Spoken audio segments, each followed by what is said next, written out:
हरे कृष्णा। भगवान इतने करुणामय है, इतने दयालु है कि जब उन्हें दिखता है कि यह जीव अपने कर्मों और प्रारब्ध के कारण दुख सह रहा है, तो वे उसे अपने अनुग्रह और सहानुभूति दिखाते हैं और उसके जीवन में प्रकट होकर उसे कष्ट से मुक्त करते हैं। भगवान किसको कब कहाँ और किस परिस्थिति में मिले, ठाकुर जी कब किस जीव के किस गुण से रीझ जाएं, ये तो केवल ठाकुर जी ही बता सकते हैं और उनके अलावा और कोई नहीं। यह वीडियो हमारे लिए एक विशेष वीडियो है, क्योंकि इस वीडियो में हम आपको आज मिलाने जा रहे हैं ठाकुर जी के भक्त के साथ, जिनके जीवन में ठाकुर जी ने अपनी लीलाएं दिखाई हैं। उनके जीवन में किस प्रकार ठाकुर जी ने अपने दिव्य अनुभव कराए हैं, इस वीडियो में आपको जानने को मिलेगा। ये वीडियो इस चैनल पे हमारा पहला प्रयास है, शायद आपको पसंद आएगा। तो चलिए आगे बढ़ते हैं। हरे कृष्ण। बहुत गरीब परिवार से बिलोंग करता हूँ। तो जब हम छोटे छोटे थे तो जैसे शिवरात्रि वगैरह ये ऐसा हो गया तो शिव मंदिर में चले गए तो शिव जी के ऊपर से कुछ 5 पैसे 10 पैसे उठा लिए, शपथ सब भगवानों को लगा दी, सिर्फ शिव जी को छोड़ के। शर्म आ रही है आपको बताने में, ये शुरू से ही मेरा जो है ना सुंदरता के प्रति बहुत आकर्षण था।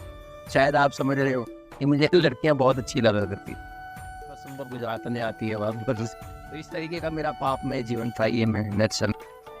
हरे कृष्ण, जय श्री नारायण।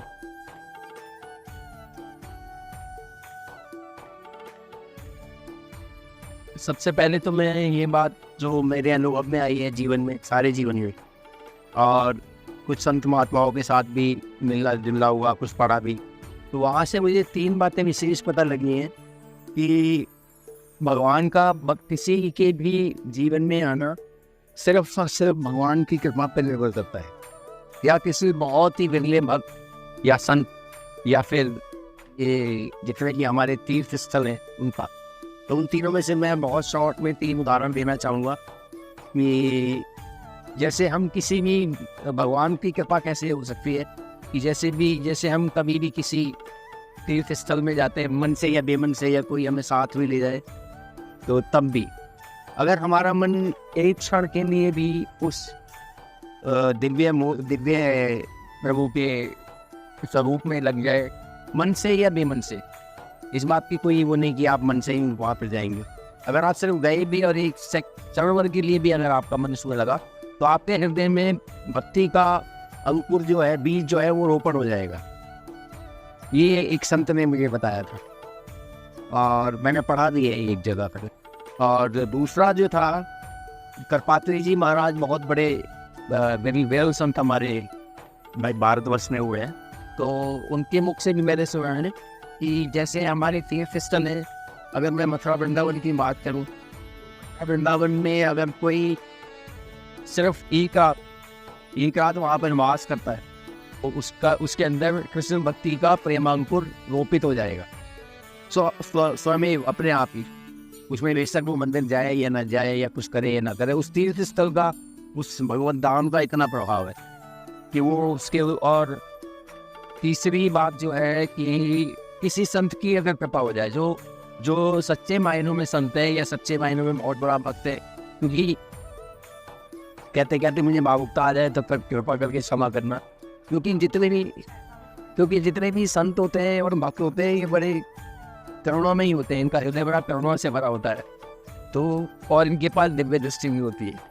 तो जब कोई जीव इनके पास वैसे ही आ जाए, जैसे मैं अभी अपने मित्रों के साथ चला गया, बोला चले गए, बेमन से भी गया, तो अगर उनकी दृष्टि मुझ पर पड़ गई, तो उनको मेरा सारा ध्यान हो जाता है कि ये बेचारा जीव पता नहीं जन्म जन्मांतर से कब से भटक रहा है, ये चलो इस पर थोड़ी कृपा करूँ। तो फिर वो भगवान को कह देते हैं कि भगवान इसके ऊपर थोड़ी कृपा करो। और भगवान तो आपको पता ही है कि अंतर्यामी हमारे ऐसे हैं कि भक्तों और संतों की बात को तो हम एक छिड़के नहीं टाल सकते। तो फिर उसके हृदय में भी वो भक्ति का बीज अंकुरित हो जाता है। तो भक्ति का जब बीज, अब जैसे आप मिट्टी में बीज डालेंगे तो वो कभी ना उसको, अगर मान लीजिए वैसे जंगल में भी कोई पानी भी ना डालने जाए, कुछ भी ना करने जाए, तो स्वाभाविक रूप से भी कभी भी नेचुरल बारिश होती है, कुछ होता है, कुछ पानी आ जाए, कहीं से मिट्टी मिल जाए, उसको हो जाए, तो जो बीज धरती में रोपित हुआ है वो जरूर एक ना एक दिन उसमें अंकुर देगा और उसका वृक्ष या पेड़ बनेगा। तो भक्ति के विषय में भी सिर्फ मतलब शॉर्ट में इतना ही मैंने जान पाया हूँ अपने जीवन में कि इसमें अपने मनुष्य का प्रयास कुछ भी नहीं है। बिल्कुल और बिल्कुल मैं ये विश्वास के साथ कह सकता हूँ कि ये जीरो है। इसमें सिर्फ भगवान की कृपा, संतों की कृपा, या जो मैंने आपको बताया है, ये तीनों में से ही काम करता है।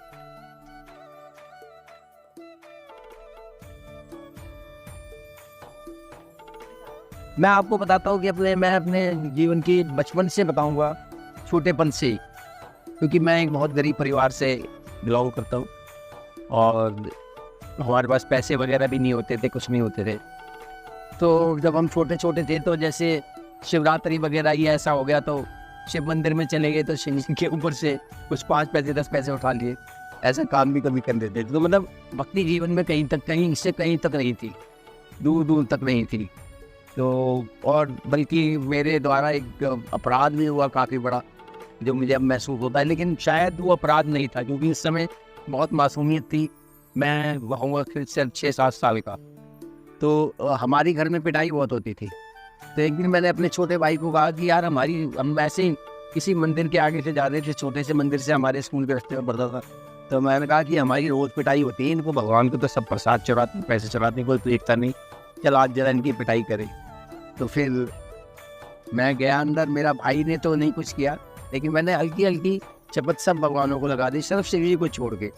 शिव जी मुझे शुरू से ही थोड़े शायद पसंद थे या क्या था, मैं ये कह नहीं सकता, ऐसा किया। लेकिन बाकी जितने भी थे उन सबको एक छोटी छोटी शपथ लगाई। तो यहाँ से जीवन में शुरू हुआ। तो और मेरी माँ मुझे बताती है कि जब मैं एक घर में था, तो इसीलिए मैं ये कहा जाता है कि जब माँ के घर में कोई संतान हो तो उसको अच्छे अच्छे ग्रंथों का पाठ करना चाहिए, ये सारी चीज़ें, भगवान का ध्यान करना चाहिए, पूजा भजन में भी ध्यान रखना चाहिए। तो मेरी माता कहा करती थी, ये श्री कृष्ण भगवान की बहुत सुंदर फोटो थी, अक्सर वो उसको देखा था। तो शायद वहाँ से अंकुरित हुआ हो, लेकिन मेरे जीवन में नहीं था बिल्कुल भी। जब तक मैं 10वीं 11वीं में पहुँचा, 10वीं 11वीं तक भी कुछ भी मेरे मन में नहीं था, ना भगवान के प्रति कुछ ऐसा, न किसी वो उनके प्रति लगाव। हाँ, एक पुस्तक जरूर थी घर में, उसमें कृष्ण भगवान की कथाएं थी, वो कभी कभी पढ़ा करता तो वो अच्छी लगती थी, बस इससे ज़्यादा पढ़ती थी। और जब मैंने ग्रेजुएशन करने के बाद मैं मथुरा को बिलोंग करता हूँ। तो मथुरा में हमारा घर भी है, तो वहाँ मेरे एक चाचा रहा करते हैं, अभी भी वहीं पर ही हैं। तो कोई नौकरी वगैरह नहीं थी, कुछ पढ़ाई भी ऐसे की थी कि जिससे कोई कम्पिटिटिव एग्जाम में भी नहीं बैठ सकता था, कुछ नहीं। तो थोड़े से पैसे थे, तो मेरा मथुरा में मन बहुत लगता था। तो अब ये किस कारण से था कि क्यों मन लगता था, हो सकता है वो अंकुरित हो चुका हो, जब भी पता नहीं था। तो मैं फिर 15-20 दिन के लिए मथुरा चला गया अपने चाचा के घर। तो हाँ, मुझे उनका एक मित्र मिला, वो उसकी मेरे साथ दोस्ती थी। तो ये मुझे थोड़ी सी शर्म आ रही है आपको बताने में, ये शुरू से ही मेरा जो है ना सुंदरता के प्रति बहुत आकर्षण था। शायद आप समझ रहे हो कि मुझे लड़कियां बहुत अच्छी लगा करती थी। तो वो जो दोस्त था उसने मुझे बताया कि अरे चलते हैं वहाँ अपने द्वारकाधीश मंदिर में चलते हैं। मैं क्यों? कहता है बड़ी सुंदर गुजरात में आती है वहाँ पर। तो बड़ा विचित्र सा प्रसंग है, तो मुझे बड़ा अच्छा लगा ये। तो मैंने कहा चल वही चलते हैं। तो इस तरह करके वो मुझे वहाँ द्वारकाधीश मंदिर में ले जाता। तो बहुत भीड़, भयंकर भीड़ हुआ करती थी, क्योंकि ये दिवाली वगैरह के दिन, जब त्योहारों के दिन होते हैं तो अक्सर भीड़ बहुत होती है। तो वाकई में वहाँ पे काफ़ी लोग बाहर के आए हुए थे, सुंदर करने आए थे। तो मेरी दृष्टि तो नहीं बन रहा था और किधर तो देखना नहीं। और बिहारी जी, बाकी बिहारी जी मंदिर में जाता था मैं, बाकी वो मुझे लेकर जाता था दोस्त। तो बाकी बिहारी जी मंदिर में भी यही हाल था हमारा। तो मतलब मुझे कुछ ग्लानि भी नहीं हुआ करती थी कि मेरे मन में ग्लानि हो भगवान के बारे में, मंदिर में ऐसे करो। तो इस तरीके का मेरा पापमय जीवन था, ये मैं नेचुरल में कह सकता हूँ। तो एक दिन क्या हुआ कि वो लड़का लेकर मुझे बांके बिहारी जी टेम्पल गया। तो वैसे ही बैठे हम लोग, मंदिर के उस समय पट नहीं खुले हुए थे बिहारी जी के, वो वहाँ पर बैठ गया, वो ब्रजवासी था। तो उसमें कीर्तन भजन का भाव तो था, वैसे जैसा भी रहा हो, लेकिन कीर्तन भजन का भाव था। तो उसने कहा चल बिहारी जी का कीर्तन कर। जी का कीर्तन हुआ करता है कि बाके बिहारी तेरी बाकी बरोड़ चितनी नो है चोर चितनी। ये वाला कीर्तन हमने करीब 10 मिनट तक उसने गाया हुआ था। इस बीच में मेरी अचानक बिहारी जी के जो चौखट है, बिहार ठाकुर जी के द्वार को सिंह द्वार बोलते हैं। तो जैसे ही मेरी सिंह द्वार पे नज़र पड़ी कि चौखट में मुझे एक बहुत तेज, जैसे जब बिजली गिरती है ऐसी चारों तरफ पूरे चौखट में वो मुझे बिजली नजर आई। तो मैंने कहा अरे ये क्या? लेकिन इसको मैंने किसी दूसरे आश्चर्यजनक भाव से नहीं लिया। वो शायद बिजली मेरे हृदय में लगी या किसी भगवान ने दी थी या क्या दी थी। उस दिन से जैसे ही बिहारी जी के दर्शन खुले तो मेरा मन सीधा डायरेक्ट बिहारी जी में लग गया। तो फिर उसके बाद से मेरे को बिहारी जी जब भी जाता था मैं, तो वैसा मेरे मन में कोई बुरा विचार नहीं आता था बिल्कुल नहीं। तो वहाँ से मेरी बिहारी जी में तन्मयता शुरू हुई और मैं बड़े ध्यान से देखा करता था। आप भी अगर कभी जाके देखें बिहारी जी को बिल्कुल पास से, तो उनके अंदर ना आपको रूप नजर आएगा, ना लावण्य नजर आएगा। अगर आप शक्ल देखना चाहें कि उनकी आँख कैसी है, गाल कैसे हैं, तो शायद आपको कुछ ना दिखे। लेकिन उनमें जो रमणीयता है, उनमें जो सुंदरता है, वो मैं शब्दों में तो बयान नहीं की जा सकती, क्योंकि वो दिव्य है और दिव्यता से परिपूर्ण है। और दिव्यता को हम ये भौतिक अपनी जबान से और आँख नाक कान से व्यक्त नहीं किया जा सकता। तो वही सुंदरता, वही भाव, उस समय जो चमक का जो भाव आया था वो बहुत दिव्य था, बहुत ही दिव्य था। तो उसके बाद धीरे धीरे मेरे मन में थोड़ा बदलाव आया और कृष्ण के प्रति प्रेम जागृत हुआ। तो इस बीच में क्या हुआ कि हमारे घर में एक कीर्तन हुआ, कृष्ण का ही कीर्तन था। तो उसमें एक मुसलमान था भक्त जो कीर्तन करने आया था हमारे यहाँ वृंदावन से। तो मैंने कहा अरे मुसलमान, तो उसकी कथा मुझे पता लगी कि ये इसको कृष्ण से बचपन से प्रेम है और घर से छोटे समय में ये कोई मूर्ति लेके कृष्ण की और घर छोड़ के चला गया था ये। तो तब से ये सब कीर्तन ही करता है ठाकुर जी का। तो कीर्तन शुरू हुआ तो बस वहाँ भी हुई, क्योंकि वहाँ प्यारी जी तो थे नहीं, तो दो सुंदर लड़कियाँ आई थी। तो मेरी नज़र तो उनकी तरफ थी, सच बोलूँ आपको। तो कीर्तन करते करते उस मुसलमान भक्त ने एक बात बोली कि भैया लाला अभी तक आयो ना है। मैंने कहा ये क्या कह रहा है, लाला अभी तक आयो ना है, इतनी देर रह गई है। तो मैंने कहा अरे ये क्या है। तो मैंने अपना ध्यान लगाया कि नहीं आया का क्या मतलब, कोई मूर्ति में या तस्वीर में आने वाला है। तो मेरी नज़र जो कृष्ण जी की तस्वीर थी उसी के ऊपर कर गई बिल्कुल। मैं बस उसको एक टक देखता रहा। तो कीर्तन चालू था, तो अचानक वहाँ वही हुआ, वही फिर दोबारा से मुझे वो बिजली की कौन नजर आई। तो वो बिजली की कौन नजर आके बस मेरा मन वहाँ अटक गया। उस दिन से मुझे पूर्ण रूप से जो था बीज रोपण कृष्ण भक्ति का हो गया।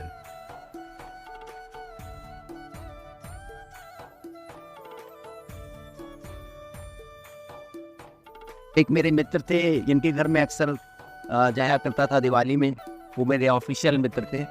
तो उन्होंने एक ठाकुर जी, उनको भी वो भी भक्त थे ही, लेकिन उन्होंने क्या किया हुआ था कि ठाकुर जी का जो मेरे पास स्वरूप है उसको अपने ड्राइंग रूम में एक जगह पधराया हुआ था, ऐसे ही लड्डू गोपाल जी को।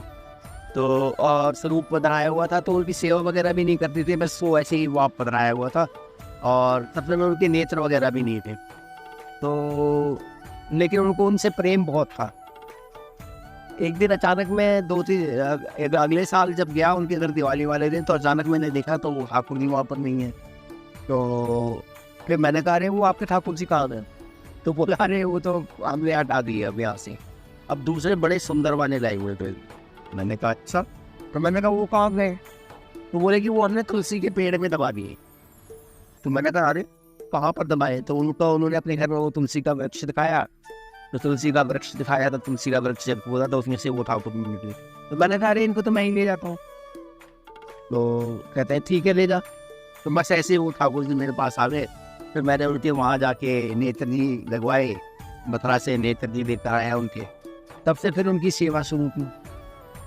और सेवा करते करते तो ठाकुर जी की सेवा देखिए, प्रेम से अगर सेवा में मानो तो 20-25 साल तो हो गए हो वो।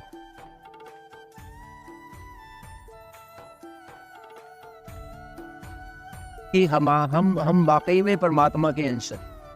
परमात्मा के अंश कैसे हैं, इस बात का मैंने विश्लेषण इस प्रकार से किया हो कि जिस प्रकार से हमारा ये शरीर चलता दिख रहा है, ये सारा कुछ है, तो हम बोलेंगे ठीक है मशीनें भी चल रही हैं, उनमें बिजली लगाया, करंट लगाया, ये सारा कुछ चल रही है। तो लेकिन हमारे अंदर जो इसे चला रहा है वो दिव्य है, वो परात्पर परब्रह्म है और दूसरा कोई है ही नहीं।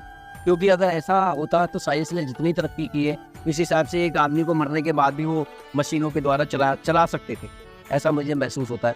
वेंटिलेटर पे डाल देते हैं, वेंटिलेटर पे आदमी जीवित रहता है, लेकिन एक दिन वो भी खत्म हो जाता है, हमेशा के लिए वेंटिलेटर पे नहीं। तो इससे ये साबित होता है कि मनुष्य ने यहाँ तक की कोशिश कर ली कि इस शरीर को चला सकते हैं, लेकिन जब वो परम तत्व इस शरीर से अलग हो जाएगा फिर उसके बाद उसको कोई नहीं चला सकता। तो ये जो हमारा हाड़ मांस होकर जो परम तत्व शरीर है, ये चलता उस परम तत्व से ही है, और हम वाकई में वो परम तत्व ही है और परमात्मा से ही मिलन होकर हमने ये शरीर धारण किया हुआ है। तो जिस प्रकार कोई भी बूंद जब समुद्र से भाप बनकर उठती है तो उसका अंत का जो एंड है वो समुद्र में जाकर मिलना ही होता है, किसी भी तरीके से मिले, किसी नदी में गिरे फिर वहाँ से भाप बन के उड़ जाए, फिर सफेद बादल बन जाए, फिर बरस के तल गिर जाए, फिर संयोग बस किसी नदी में गिर गई तो फिर धीरे धीरे वो सागर में मिल जाएगी। इसी प्रकार मनुष्य जीवन का जो हमारा उद्देश्य हमें पता हो या ना हो, लेकिन जो अपने उद्गम की तरफ जाना ही हमारा एक परम उद्देश्य है, वही हमें परम शांति, परम प्रेम। हर एक इंसान को अगर आप ऐसे देखें तो अरे बात कोई भी आदमी दुख चाहता नहीं है, हर एक आदमी यही चाहता है कि मेरे जीवन में प्रेम आ जाए, कभी ना खत्म होने वाला सुख आ जाए। तो वो इस संसारिक और भौतिक चीज़ों में तो हो नहीं सकता। आपने भी देखा होगा जो भी भक्त होंगे या थोड़ी भी भक्ति करते हैं, तो जितने समय मनुष्य भक्ति करता है उस समय उसको शाश्वत प्रेम का आभास जरूर जरूर जरूर होता है, ऐसा मेरा परम विश्वास है। बहुत बहुत धन्यवाद आपका, आपने हमारे लिए समय निकाला और एक सुंदर सा अनुभव आपने हमारे साथ साझा किया। हरे कृष्णा। हरे कृष्णा। जय श्री वंदना। आशा करती हूँ कि आज की यह वीडियो आपको ज़रूर पसंद आई होगी। अगर भविष्य में भी आप इसी तरह भक्तों से मिलना चाहते हैं और उनकी भक्ति की यात्रा सुनना चाहते हैं तो कमेंट करके ज़रूर बताइएगा। आप अपनी भी स्पिरिचुअल स्टोरी अगर हमसे शेयर करना चाहते हैं तो कमेंट करके ज़रूर बताइएगा। यह वीडियो आपको पसंद आई हो तो वीडियो को लाइक और शेयर ज़रूर कीजिएगा, और इसी तरह के स्पिरिचुअल कंटेंट के लिए चैनल को सब्सक्राइब और बेल बटन को प्रेस करना मत भूलिएगा, ताकि भविष्य में आने वाली भी सारी वीडियोज़ की नोटिफिकेशन आप तक पहुँचती रहे। हरे कृष्णा।